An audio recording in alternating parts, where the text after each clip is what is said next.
Hey guys, my name is Greg. Welcome to the first episode of the Southern Sown YouTube channel. This channel primarily focuses on hydroponic gardening. I will be doing some outdoor gardening as well. So if you don't care about hydroponics and just want to talk about outdoor gardening, you're also in the right place. So this first video focuses on some things that I feel like I failed at my first attempt at hydroponic gardening. So I'm going to take you out to my garage and give you a tour of my 5x10 foot Vivo-Sun grow tent. I'm going to show you some components on the inside and then point out some things that I feel like I personally failed at or failed to research as I gave my first attempt at hydroponic gardening. So sit right there. I'm going to take you guys out in the garage and we'll get the tour started. All right, guys, so I'm going to take you inside my Vivo-Sun 5x10 grow tent that I have out in my garage. The primary purpose of this video is to talk about failures, which we're going to do once we get in there. I'm also going to point out some components and talk about why they work or potentially why they're overkill. So we're just going to walk in here real quick. Starting with, this is where I start all my seeds. It's just an Amazon Basics little 5-shelf thing. They're like 60 bucks. But on the shelves, so I've got these 2-foot, I think you pronounce it moños, but they're 2-foot LED lights. They're awesome for starting seeds. I've had them for about 2 years now, and they work great for me. They're cheap and they work, and that's kind of the name of the game. So next, we've got just kind of a 10-20 tray that's got the coconut husk perlite Fox Farm mix in there. Got some cantaloupe going. Got a couple of carrot seeds. There's some hot peppers that are starting to kind of poke up and about a little bit. So that's working out pretty well. That's just a quick shot of that Vivo-Sun 10x20 heat mat. They work awesome. There's the thermostat units right there. I set these at between 80 and 85 degrees for seed starting. Unless it's super cold out, then I'll turn them down a little bit. But if it's cooler outside, you're probably gonna get maybe 70 to 75 degrees out of those if they're cranked up. They're not the most efficient thing on the planet, but they do work out, pretty well. So let's talk about the DWC reservoirs. So these are 17-gallon storage bins that I purchased from Lowe's. I bought 8 of them. Each container has about 15 gallons of water in it, and then of course a nutrient solution as well. I don't really recommend going the storage bin route. I think if you're going to go with like a 5x10 setup, you should run 5-gallon buckets and then do individual plants in each of them. It is so much easier to clean them, to switch your reservoir out, to add nutrients, so on and so forth. It is just a lot simpler than trying to lug something that's got 15 gallons worth of water in it and then do a sump pump and all this other stuff. I mean, it's kind of a pain. It looks really cool, but it's really not that efficient for growing.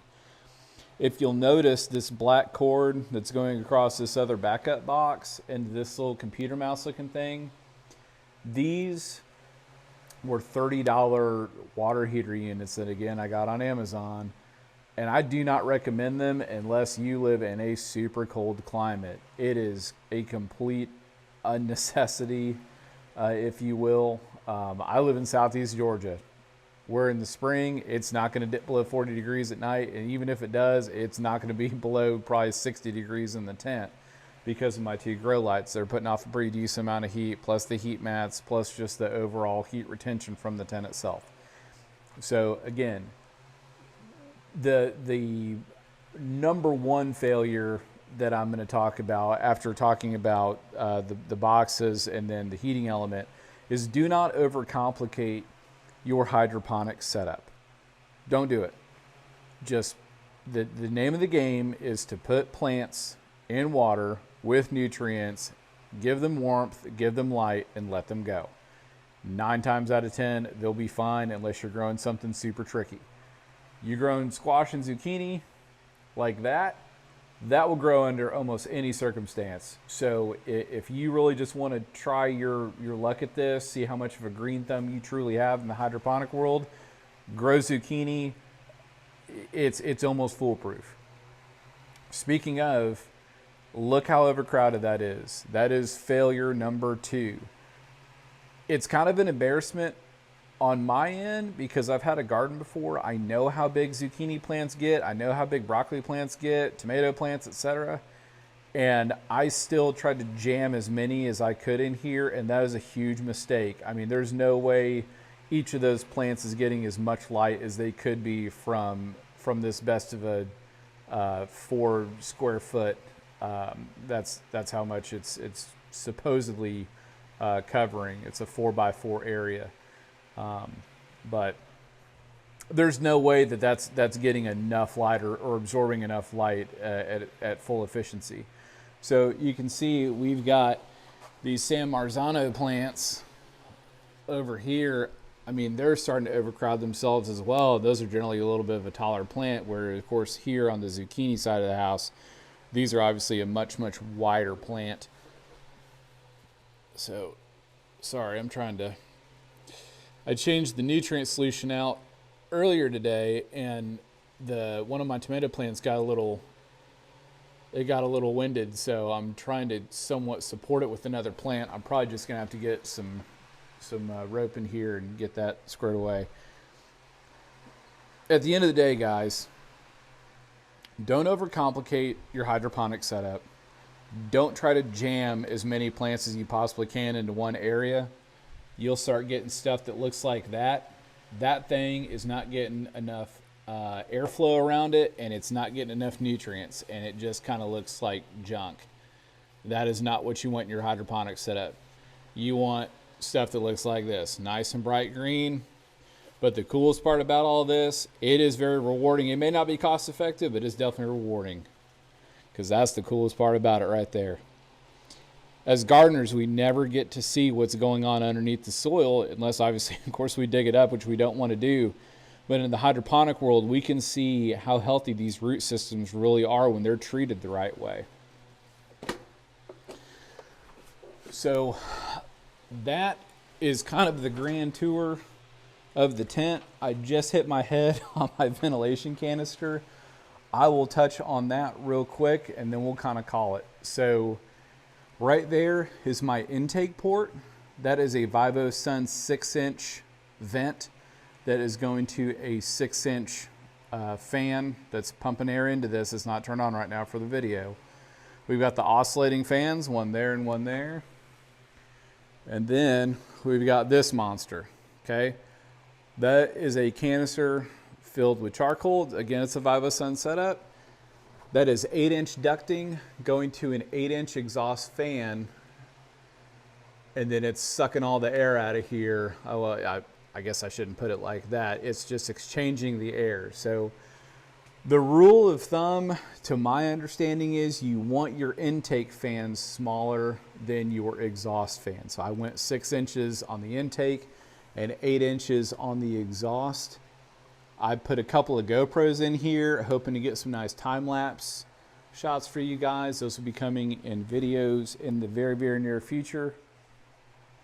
And that is going to pretty much wrap it up.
All right, guys, I really hope that you enjoyed that tour of my hydroponic tent, and hopefully you took a couple things away from my first setup, and hopefully maybe caught some things that maybe you were thinking about trying and all of a sudden say, oh, you know what, maybe that's not such a great idea. Guys, leave comments down there, ask questions, or even point out things that could even help me. You know, I'm just kind of getting started at all this.